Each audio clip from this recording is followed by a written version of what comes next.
S ನೋಡಿ, ಬಹುತೇಕ ಹಿರಿಯ ಮಂತ್ರಿಗಳಿಗೆ ಈಗ ಸಂಪುಟದಿಂದ ಕೋಕು ಕೂಡ ಸಿಕ್ಕಿದೆ. ಈ ಹಿನ್ನೆಲೆಯಲ್ಲಿ ಈಗ ಸಿದ್ದರಾಮಯ್ಯನವರು ತಮ್ಮ ಪಟ್ಟವನ್ನು ತ್ಯಾಗ ಮಾಡಿರೋದು. ಡಿಕೆಶಿ ಕ್ಯಾಬಿನೆಟ್ನಲ್ಲಿ ಒಂದು ಕಡೆ ದಳಪತಿ ವಿಜಯ್ ಕೂಡ ಫಾರ್ಮುಲಾ ಯೂಸ್ ಮಾಡ್ತಾ ಇರೋದು. ಆದರೆ ಸದ್ಯ ಈಗ ಏನು ಒಂದು ರಾಜಕೀಯ ವಲಯದಲ್ಲಿ ಸೆನ್ಸೇಷನ್ ಮೂಡ್ತಾ ಇತ್ತು, ಸಿದ್ದರಾಮಯ್ಯನವರ ಈ ಒಂದು ಪಟ್ಟವನ್ನು ತ್ಯಾಗ ಮಾಡ್ತಾರೆ ಅನ್ನೋದಿತ್ತು. ಅದೆಲ್ಲವೂ ಕೂಡ ಸುದ್ದಿಗೋಷ್ಠಿಯಲ್ಲಿ ಕುಳಿತು ಸಿದ್ದರಾಮಯ್ಯನವರು ನಾನು ಸ್ವಯಂ ಪ್ರೇರಿತವಾಗಿ ಡಿಕೆಶಿ ಅವರಿಗೆ ಸ್ಥಾನವನ್ನು ಬಿಟ್ಕೊಡ್ತಾ ಇದ್ದೇನೆ ಅಂತ ಹೇಳಿ, ಅಂದರೆ CM ಪಟ್ಟವನ್ನು ನಾನು ಹಿಂದೆ ಏನು ಮಾತನ್ನು ಕೊಟ್ಟಿದ್ದೆ ಅದೇ ಮಾತಿನ ಪ್ರಕಾರ ಈಗ ನಾನು ಡಿಕೆಶಿ ಅವರಿಗೆ CM ಪಟ್ಟವನ್ನು ದಾರಿಯನ್ನು ಎಳಿತಾ ಇದ್ದೇನೆ ಅಂತೇಳಿ ಸಿದ್ದರಾಮಯ್ಯನವರು ಸ್ವಯಂ ಪ್ರೇರಿತವಾಗಿ ಖುಷಿಯಿಂದ ಸುದ್ದಿಗೋಷ್ಠಿಯಲ್ಲಿ ಹೇಳಿದ್ದಾರೆ. ನಮ್ಮ ಜೊತೆ ಕಾಂಗ್ರೆಸ್ ಪಕ್ಷದ ಹಿರಿಯ ನಾಯಕರು ಮತ್ತು ವಿಧಾನ ಪರಿಷತ್ನ ಮುಖ್ಯ ಸಚೇತಕರು ಆಗಿರ್ತಕ್ಕಂತಹ ಸಲೀಂ ಅಹಮದ್ ಅವರಿದ್ದಾರೆ. ಸರ್, ಈಗ ನಿರೀಕ್ಷೆ ಮಾಡಿದ್ರೆ ಸರ್ ಈ ರೀತಿಯಾಗಿರ್ತಕ್ಕಂಥ ತಮ್ಮ ಸರ್ಕಾರದಲ್ಲಿ ಬದಲಾವಣೆ ಆಗುತ್ತೆ ಅನ್ನುವಂಥದ್ದು? ಕಾಂಗ್ರೆಸ್ ಶಿಸ್ತಿನ ಪಕ್ಷ, ನೀವೆಲ್ಲ ಬಹುಶಃ ತಿಳ್ಕೊಂಡಿರ್ಬೋದು, ಅದಾಗ್ಬಿಡುತ್ತೆ ಇದಾಗ್ಬಿಡುತ್ತೆ ಅಂತ. ಸನ್ಮಾನ್ಯ ಸಿದ್ದರಾಮಯ್ಯ ಡೆಲ್ಲಿಗೆ 6 ತಿಂಗಳ ಮುಂಚೆನೇ ಹೇಳ್ತಾಯಿದ್ರು, ಪಕ್ಷದ ಹೈಕಮಾಂಡ್ ಏನು ತೀರ್ಮಾನ ಮಾಡುತ್ತೆ ಆ ತೀರ್ಮಾನ ನಡ್ಕೊಳ್ತೀನಿ ಹೇಳ್ತಾ ಮಾತು ಇವಾಗಲ್ಲ. ಪದೇ ಪ್ರಶ್ನೆ ತಾವು ನಾಯಕತ್ವ ಬಗ್ಗೆ ಕೇಳ್ತಾ ಇದ್ರಿ, ಪ್ರತಿ ಜಿಲ್ಲೆಯಲ್ಲಿ ಕೇಳ್ತಾ ಇದ್ರಿ, ಒಂದೇ ಮಾತು ಹೇಳ್ತಾಯಿದ್ರು. ಮೊನ್ನೆ ಡೆಲ್ಲಿಗೆ ಹೋದ ತಕ್ಷಣ ಹೈಕಮಾಂಡ್ ಅವರಿಗೆ ರಾಹುಲ್ ಗಾಂಧಿಯವರು, ಖರ್ಗೆ ಸಾಹೇಬರು ಒಂದು ಮಾತನ್ನು ಹೇಳಿದ್ರು. ಹೇಳಿ 48 ಗಂಟೆಯಲ್ಲಿ ಇವತ್ತು ರಾಜೀನಾಮೆ ಕೊಟ್ಟು ಸರ್ಕಾರಕ್ಕೆ ಮುಂದಿನ ಮುಖ್ಯಮಂತ್ರಿಗೆ ಸಂಪೂರ್ಣ ಬೆಂಬಲ ವ್ಯಕ್ತಪಡಿಸಿದ್ದಾರೆ. ನುಡಿದಂತೆ ನಡೆದಂತಹ ಸನ್ಮಾನ್ಯ ಸಿದ್ದರಾಮಯ್ಯವರು ಇವತ್ತು ಜನ ಅವರಿಗೆ ಅನ್ನ ರಾಮಯ್ಯ ಅಂತ ಕರೀತಾಯಿದ್ರು, ಭಾಗ್ಯದ ರಾಮಯ್ಯ ಅಂತ ಹೇಳಿದ್ರು. ಜೀವನದಲ್ಲಿ ಯಾವತ್ತೂ ಸಿದ್ಧಾಂತಗಳನ್ನು ಬಿಡಿದಂತಹ ಒಬ್ಬ ಧೀಮಂತ ನಾಯಕ, ಅಪರೂಪದ ರಾಜಕಾರಣಿ. 50 ವರ್ಷದಲ್ಲಿ ಯಾವತ್ತೂ ಕೂಡ ಕೋಮುವಾದಿ ಶಕ್ತಿಗಳ ವಿರುದ್ಧ ಯಾವತ್ತೂ ಕೂಡ ತೊಡೆತಟ್ಟಂತಹ ಮುಖ್ಯಮಂತ್ರಿ ಅವರು. ಯಾವತ್ತೂ ಕೂಡ ಸಿದ್ಧಾಂತಕ್ಕೆ ರಾಜಿ ಮಾಡ್ಕೊಂಡಂತಹ ನಾಯಕರಲ್ಲ ಅವರು. ಇವತ್ತು ಅಲ್ಲಿ ಮಾತು ಕೊಟ್ಟು ಆ ಮಾತನ್ನು ಉಳಿಸ್ಕೊಂಡು ಇವತ್ತು ರಾಜೀನಾಮೆ ಕೊಟ್ಟಿದ್ದಾರೆ. ಏನೆಲ್ಲ BJPಯವರೆಲ್ಲ ವಿಶ್ಲೇಷಣೆ ಮಾಡ್ತಾಯಿದ್ರು, ಅದಾಗ್ಬಿಡುತ್ತೆ ಇದಾಗ್ಬಿಡುತ್ತೆ ಪಕ್ಷ ಹೋಳಾಗ್ಬಿಡುತ್ತೆ ಅಂತ. ಇವತ್ತು ಇಡೀ ರಾಜಭವನ್, ಇಡೀ ಪಕ್ಷದ ಎಲ್ಲ ಮುಖಂಡರು ಇವತ್ತು ನಾವೆಲ್ಲ ಹೋಗಿ ಇವತ್ತು ರಾಜೀನಾಮೆ ಅವ್ರ ಜೊತೆಗೆ KPCC ಶಿವಕುಮಾರ್ ಇರ್ಬೋದು, ನಾವಿರ್ಬೋದು, ಮಂತ್ರಿಗಳಿರ್ಬೋದು ಕೊಟ್ಟು ಅದರಿಂದ ಪತ್ರಿಕಾಗೋಷ್ಠಿ, ಇಡೀ ಕಾಂಗ್ರೆಸ್ಸಿನ ಮುಖಂಡರು ಇವತ್ತು ಕೂತ್ಕೊಂಡು ಪತ್ರಿಕಾಗೋಷ್ಠಿ ಮಾಡಿ ಅವ್ರು ಹೇಳಿದ್ರು. ರಾಜ್ಯಸಭಾ ಆಗಿ ಅಂತ ಹೇಳಿದ್ರು. ಅದು ಕೂಡ ಅವರು ಬೇಡ, ನಾನು ಇನ್ನು ಎಡಮೇಲೆ ರಾಜ್ಯದಲ್ಲಿ ಇರ್ತೀನಿ ಹೇಳೋಂಥ ಮಾತನ್ನು ಕೂಡ ಹೇಳಿದ್ದಾರೆ.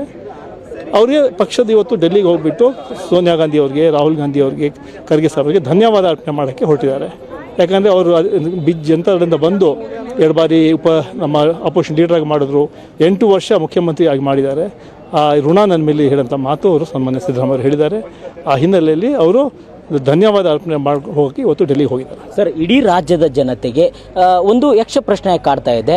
CM ಸಿದ್ದರಾಮಯ್ಯ ರಾಜೀನಾಮೆ ಕೊಡುವಂಥದ್ದಕ್ಕೆ ಏನು ಎಕ್ಸಾಕ್ಟ್ಲಿ ಕಾರಣ ಅನ್ನುವಂಥದ್ದು? ಕಾರಣ ಏನಿಲ್ಲ. ಅವರು 8 ವರ್ಷ ಮುಖ್ಯಮಂತ್ರಿ ಈಗ ಕೆಲಸ ಮಾಡಿದ್ದಾರೆ. ಅವರು ಅದ್ರ ಮುಂಚೆ ಏನೋ ಚರ್ಚೆಗಳಾಗಿರ್ಬೋದು, ಅದ್ರ ಬಗ್ಗೆ ಬೇಡ. ಮೊನ್ನೆ 6 ತಿಂಗಳಿಂದ ನಾವು ಹೇಳ್ತಾಯಿದ್ರು, ಎಲ್ಲರೂ ಕೇಳ್ತಾಯಿದ್ರು ಅದಾಯ್ತಂತೆ ಇದಾಯ್ತಂತೆ ಏನಂತ ಹೇಳುವಾಗ ಅವ್ರು ಹೇಳಿದ್ರು, ಪಕ್ಷ ಏನು ತೀರ್ಮಾನ ಕೊಡುತ್ತೆ, ಯಾವಾಗ ರಾಹುಲ್ ಗಾಂಧಿ ಕರೀತಾರೆ ನಾನು ಅವತ್ತು ಹೋಗ್ತೀನಿ, ಅವ್ರು ಏನು ಹೇಳ್ತಾರೆ ಮಾತು ಕೇಳ್ತೀನಿ ಹೇಳಿದ ಮಾತನ್ನು ಹೇಳಿದ್ರು.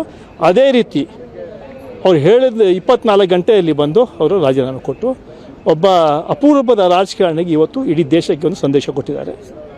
ಸರ್, DK ಶಿವಕುಮಾರ್ ಅವರು ಹೇಳ್ತಾ ಇದ್ರು ಒಪ್ಪಂದ ಆಗಿದೆ ಅನ್ನುವಂಥದ್ದು. ಅದು ಒಪ್ಪಂದ ಆಗಿದೆ ನಿಜಾನ ಸರ್? ಈಗ ಈ ರೀತಿ ಬದಲಾವಣೆ ಆಗಬೇಕಾದ್ರೆ ಅದೆಲ್ಲ ಹಳೆ ಕಥೆ ಎಲ್ಲ ಬಿಟ್ಬಿಡಿ. ಇವಾಗ ಸದ್ಯಕ್ಕೆ ಅವರು ರಾಜೀನಾಮೆ ಕೊಟ್ಟಿದ್ದಾರೆ. ಅದರಿಂದ ಮುಂದಿನ ಪ್ರಕ್ರಿಯೆ ಶುರುವಾಗಿದೆ.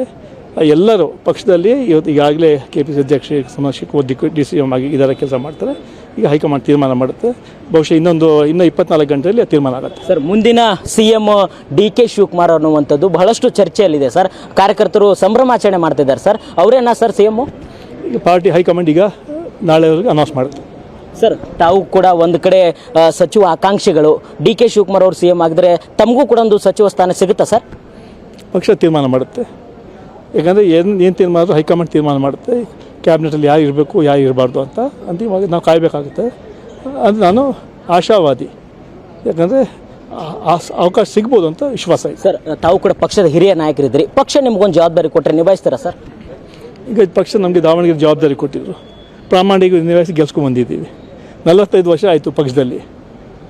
ಈಗ ಕಾರ್ಯಕರ್ತನಾಗಿ ರಾಷ್ಟ್ರೀಯ ಮಟ್ಟದಲ್ಲಿ ಕೆಲಸ ಮಾಡಿ 2-3 ಪ್ರೈಮ್ ಮಿನಿಸ್ಟರ್ ಕೆಲಸ ಮಾಡೋಂಥ ಅವಕಾಶ ಸಿಕ್ತು. ನಾನು 45 ವರ್ಷ ಪಕ್ಷ ದುಡಿದಿದ್ದೀವಿ. ಪಕ್ಷ ಏನು ಜವಾಬ್ದಾರಿ ಕೊಡುತ್ತೆ ಆ ಜವಾಬ್ದಾರಿ ನಿರ್ವಹಣೆ ಮಾಡೋದ್ರಲ್ಲಿ ಪ್ರಾಮಾಣಿಕ ಪ್ರಯತ್ನ ಮಾಡ್ತೀವಿ. ಸರ್, ಪ್ರಮಾಣ ವಚನ ಯಾವಾಗ ಸ್ವೀಕಾರ ಮಾಡ್ಬೋದು DK ಶಿವಕುಮಾರ್ ಅವರು? ಅವೆಲ್ಲ ಪ್ರಕ್ರಿಯೆ ಯಾವಾಗ? CLP ಸಭೆ ಯಾವಾಗ ಅನ್ನುವಂಥ? ಈಗ ಮುಖ್ಯಮಂತ್ರಿ ಇದು ಸಿದ್ದರಾಮಯ್ಯ ಅವರು ಡೆಲ್ಲಿಗೆ ಹೋಗಿದ್ದಾರೆ, ಚರ್ಚೆ ಆಗುತ್ತೆ. ಸುರ್ಜೇವಾಲಾ ಅವರು ಜಲಸೈಟಿ ಇಲ್ಲೇ ಇದ್ದಾರೆ, ಇವತ್ತು ಮಾತುಕತೆ ಆಗುತ್ತೆ. ಒಂದು ಹೈಕಮಾಂಡ್ ಅದನ್ನು ಅನೌನ್ಸ್ ಮಾಡುತ್ತೆ, ನಂತರ ಅವತ್ತು ಡೇಟ್ ಫಿಕ್ಸ್ ಆಗುತ್ತೆ. ಅಂದರೆ ಸಲೀಂ ಅಹಮದ್ ಅವರು ಹೇಳುವಂಥದ್ದು ಪಕ್ಷದ ಹೈಕಮಾಂಡ್ ನಾಯಕರು ಹೇಳಿದಂತೆಯೇ ಕೂಡ CM ಸಿದ್ದರಾಮಯ್ಯವರು ನಡೆದುಕೊಂಡಿದ್ದಾರೆ.